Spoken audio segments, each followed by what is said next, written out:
Hi, this is NME. I'm Tom Smith, and we are here with the Aces today. Do you want to introduce yourself to the viewers? Yeah. I'm Elisa. I play the drums. I'm Crystal. I'm lead singer. I'm McKenna. I play bass. I'm Katie, and I play guitar.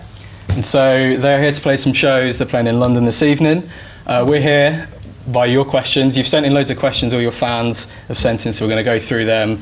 If you've got any more, put them in the Facebook comments below and we'll ask the band. So you got your albums out in a couple weeks. Yes. So firstly, I've got a question. How did you come up with the name The Aces? The Aces. Yeah, it's like It's funny... an easy one to start off on. We'll go on that one. It's funny because it's like not as awesome as you might. There's no awesome story. It used to be the Blue Aces, and because we've been in a band since we were like 12, like since we were little kids. I think we just thought it sounded like rock and roll. I think it was when we were 10 that you even 10, Yeah. Like just really young, and I remember like laying in bed and we had a show like tomorrow, like the next day. I was like, we got to figure it out. Blue Aces, that's it, and it stuck. And so for most of our like teenage years, it was Blue Aces, and then about 3 years ago, it was kind of just natural. Like everyone was calling us the Aces, and so we were like, the Aces it is. Shed the blue. So you dropped the blue. Drop the blue. It was time. We're not sad anymore. We're happy. And so, like you said, you were a band when you were like 10, 11 years old. What did the Blue Aces sound like about 10 years ago? We were a lot more like rock. I think classic garage band. I think we were just like undeveloped, you know, like we were just kids. So we were just Played a lot of covers. thrashing it out. It was us three who played a lot of covers, but you still wrote a lot of songs too. I remember when you were like 10 years old, right? Yeah. I think it was more like garage band, like rocky, I think. But I guess as we've kind of gotten older, we've just like kind of come into our own, like developed as musicians and stuff. And so our sound has kind of taken a shift and matured. And so you're now just the Aces, but have you got a name for your fans? Are they like the Aces? The Aces. I think it's Aces. Ace Faces. Did you choose that or did they choose that? Kind of a collaboration. Kind of mutual. Yeah, I don't know if it was ever someone said. I think our manager said it. I think Tim said it. He was like, Ace Faces, and he was teasing, and I was like, we were like, that'd be kind of fun. And then Yeah, we had friends a called them fan, that. like, what's our name? Like, what is the name for us? And then we just like commented like Ace Faces, and then like they have a huge like group chat they all talk about, like they text like. They got a giant WhatsApp group. Yeah, like a Ace Faces like like message, and like from all over the world they all like talk to each other. It's so cool. That's nice. Because you wouldn't get that kind of thing like 15, 20 years ago. Yeah. Like, literally the group chat, the fan group That's chat. crazy. It's really cool. It's amazing because otherwise they would never be able to talk to each other and be friends, you know?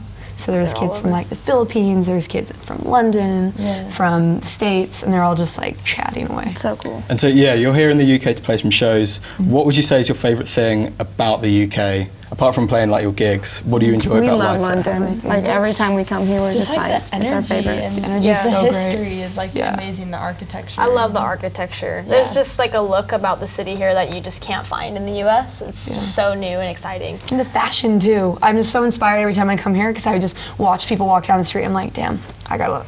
I'm like taking notes. I'm like, I need one of those, I need those pants, that coat. Like everyone just looks amazing. So you don't get really musical inspiration, you get more of a fashion-y kind of inspiration.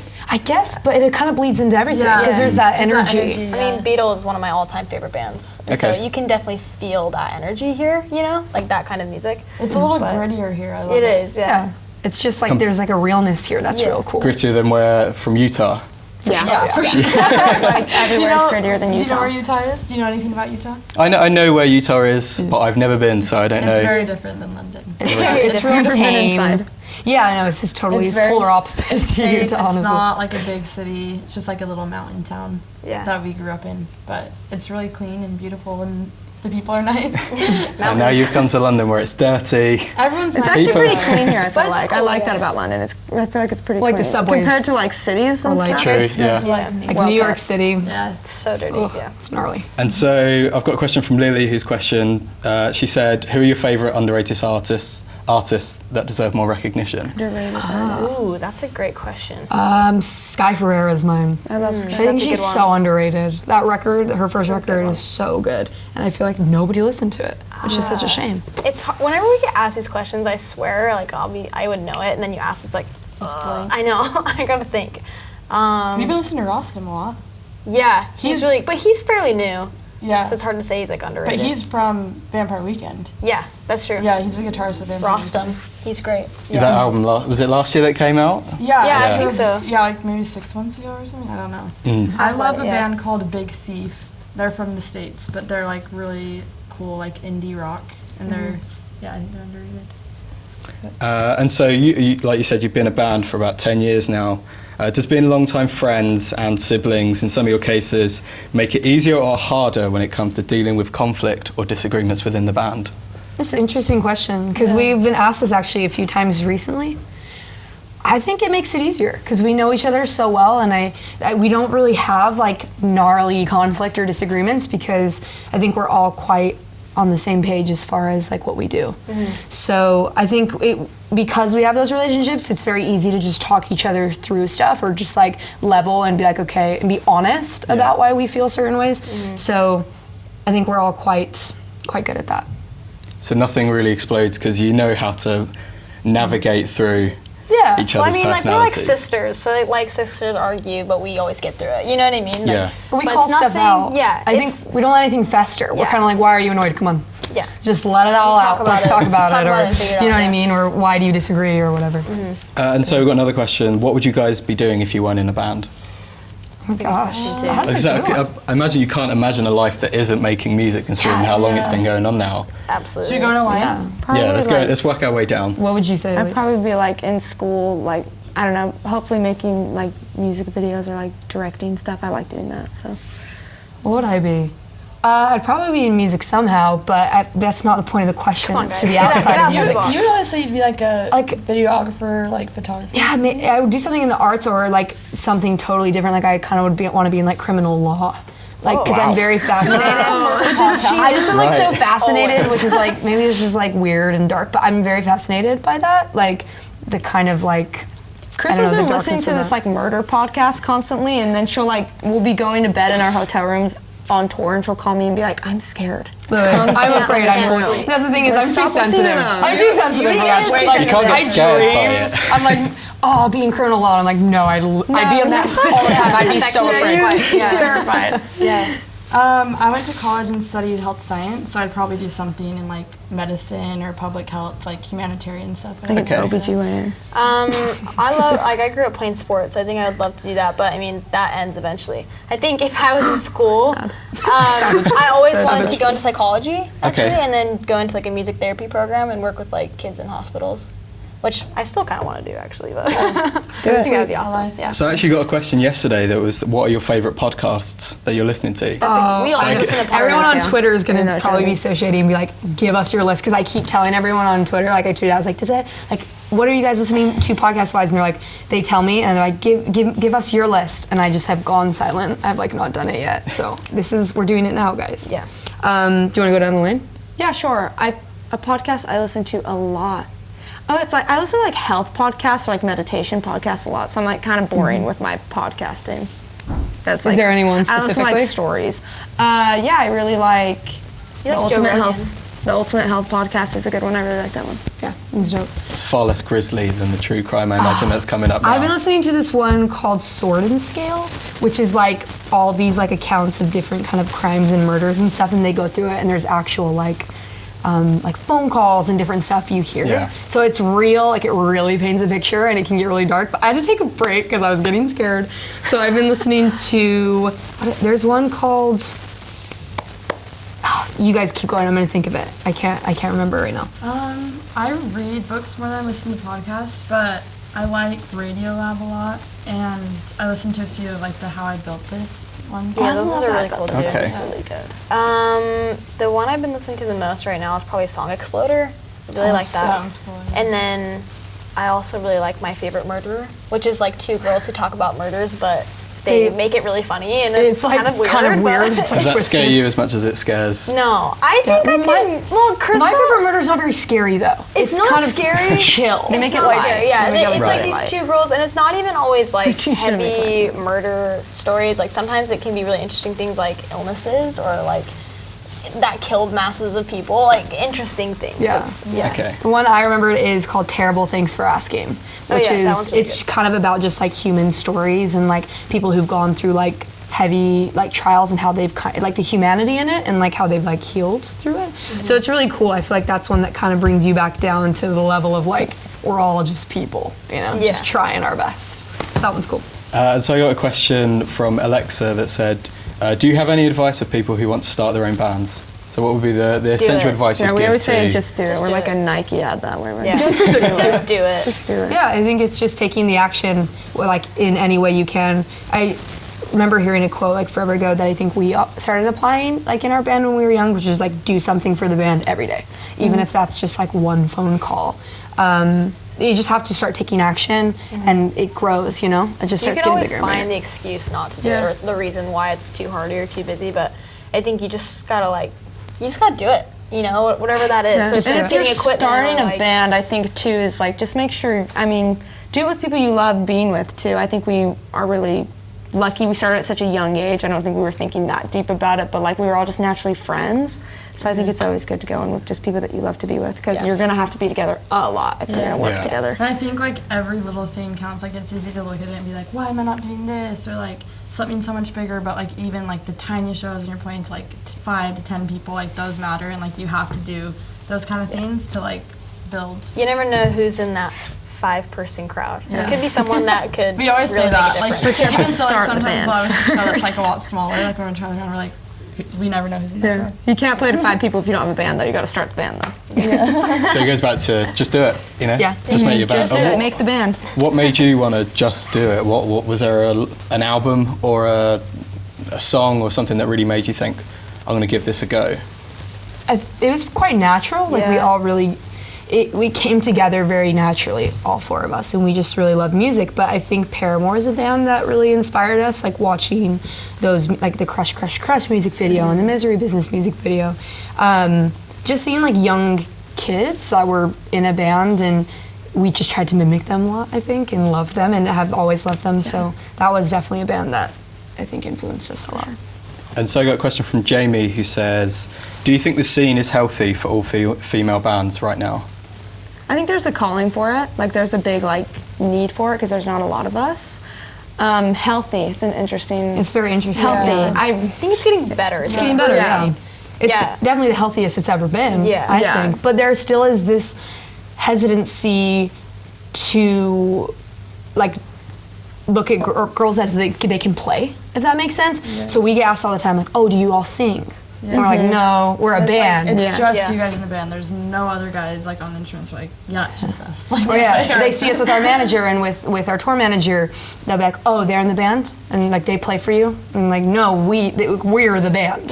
So it's interesting. They find out we're the band, and then they wonder if we're good, which is really annoying. A lot of it is just like very kind of like a cultural like.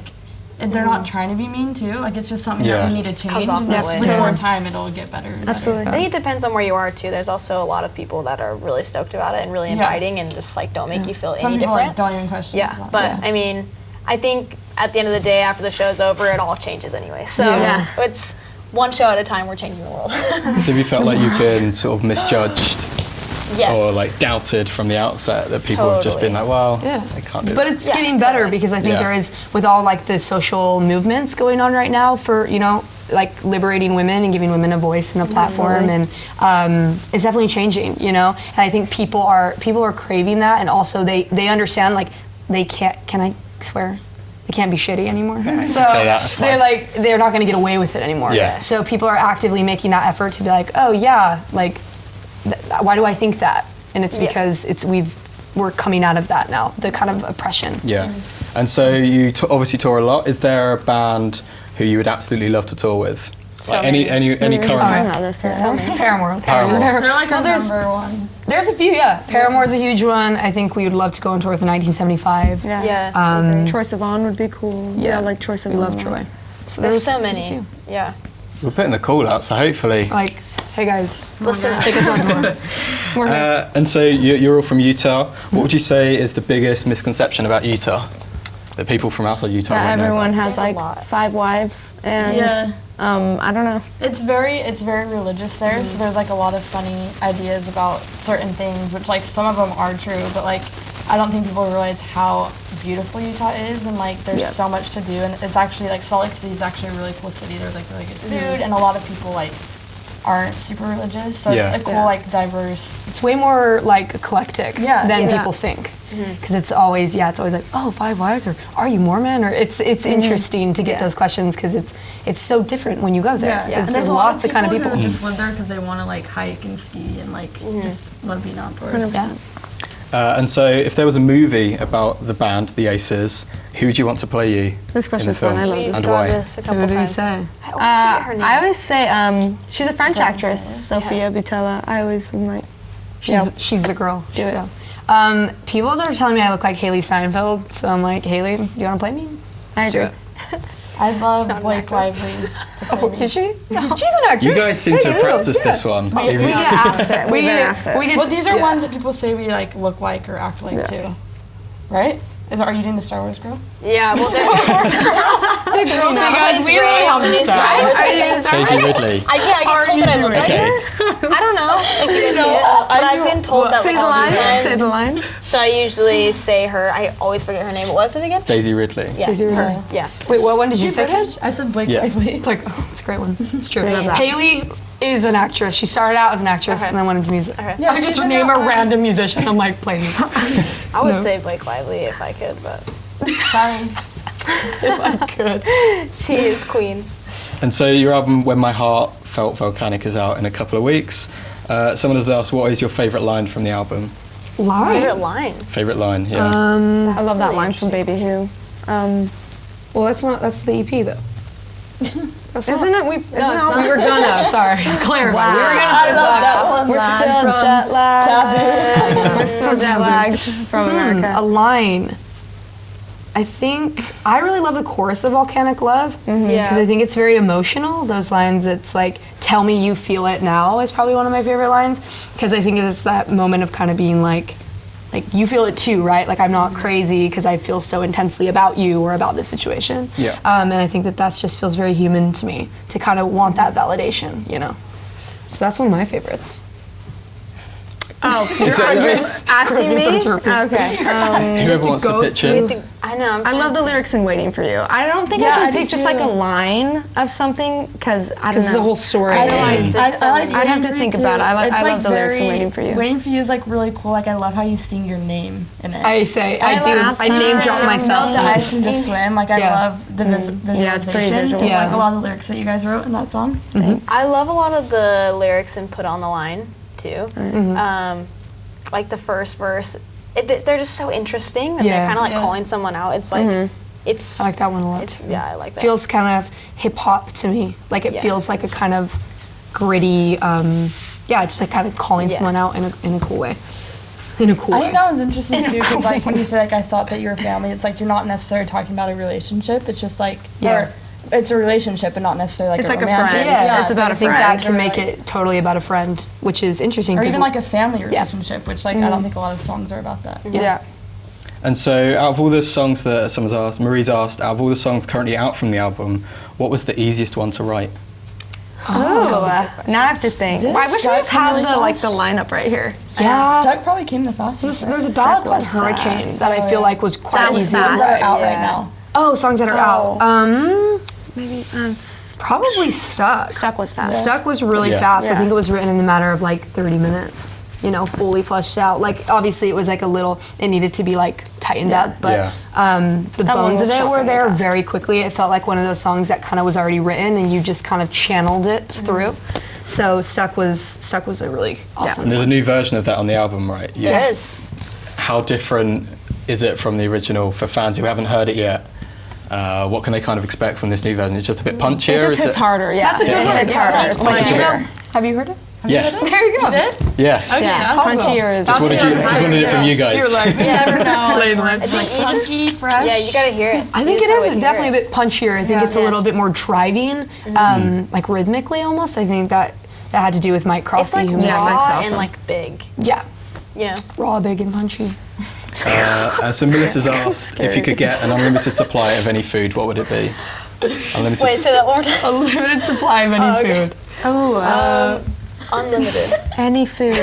Maybe pretty. like, I really like This is such a weird answer, but I really like raw fish, like sashimi. Like if I could get just like a pile of fish. Just take you down to the fishmongers. I love it. Yeah, I'll just eat that plain all the time. I would probably, I just love candy. So probably just candy. I just want a pile of candy. But do you want to eat candy for the rest of your life? Just one type of We didn't say it had to be a It's just said healthy unlimited choice. supply of any food. You can eat other foods, I assume, but if you could just get any food. Yeah, that's what I'm saying. Is you can have other I'm gonna stuff. just say candy. That's it. I'm All done. kinds of candy, like even All like kinds. gross hard candies Yep, and stuff. leave 'em in there. Non-specific, all of it. All Leave 'em in non-specific. What would I say? I don't know. Come What on, did you say? guys. We're just Probably stumped on the like- food question. We just can't. No, I'm just thinking about bread still from I Paris. know, bread. that's what I was Just thinking. croissants. Croissants. That's it. I feel like The they rolls really and want croissants we that. had this morning, I had these mini donuts in the train station that were incredible. Amazing. Just a lot of Honestly, sugar for So it us, sounds really. like a lot of sugar, a lot of sugary stuff. And raw fish in the Raw corner. fish, an eclectic. Eclectic band. And someone's asked, what was your favourite part about the process of making the record, and what was the least favourite part? Or what was the hardest part? Favorite part? I think it was getting to meet so many amazing and talented producers and people. We worked with so many people that were kind of on our dream list, like Mike Crossy being one who does a ton of the 1975 stuff. I remember saying to my manager almost 2 years ago, probably, being like, hey, could we get Mike Crossy? Could we work with him? And my manager it was before we were signed, he's like, it's kind of a long shot, I don't know, maybe. Yeah. And it happened, and Mike now is a good friend of ours, and he's so awesome, and so it's kind of just getting to check that, the dream list of people off. We got to work with almost every single person we wanted to work with on And this we got to album. work out of such amazing studios too. We were in and out of some of the best studios in the world, and that was it's such an experience to get to work in those places because they hold such incredible creative energy. I think for me too, the writing process of it, because I think there's just one of my favorite feelings in the world is coming out of a session feeling like you have something really good. And so there was a lot of exciting moments where I was like, oh my gosh, I'm so excited about what we have right now. So I loved writing it. Yeah, I think definitely one of my favorite parts was studios for sure. Just beautiful, beautiful studios. One of my least favorite parts about it is we kind of took a break from playing live as much. Okay. And we played live so much before that. And so it was kind of hold back, we gotta write and make this record, and that was really hard, I think, for me, because that's probably one of my favorite parts is playing live. Yeah. performing.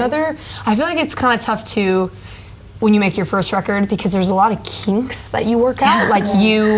You learn so much, and so there was stuff that was such a pain, just as far as we would go into a session and we would demo it out, and I'd be like, oh, I'll re-record my vocals later, and then it was a scramble. I was like, oh, I need to re-record those when I could have just okay, get them done now. So it's little tiny things that are there's a bit hassle. of You're procrastination. Yeah, I'll do it later. exactly. or I'll just do being that bit. a perfectionist about it because you're I'm just gonna scratch these vocals out, but I want to really make them good, and it's And there's just knowing not that you know not. We never made a full-length record before, so now we look back oh my gosh, we're going to do, LP2 is going to be made so much faster because we just have a process now. We have to learn it. just for this learning one. how you work and how you most efficiently get things done and make the best record.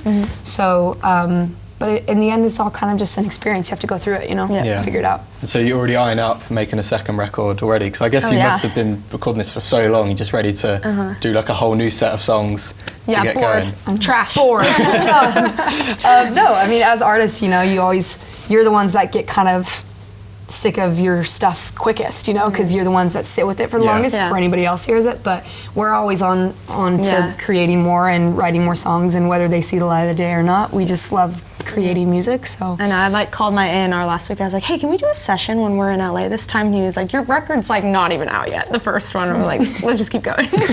No, I'm excited. I'm so excited for this record to come out. It's almost like the songs, even though we've been listening to them for a while, I feel like they almost take a new life when they finally, when you people get hear it, 'em. you see all your fans react. It's I'm so excited for them. And so Sarah's asked, when you do your next or big US headline tour, would you consider doing a tour documentary? oh, absolutely. We're We're always on doing it. tour documentaries, wherever we're going. We did a really cool one in London actually last time we were here, and we love it. There's so much.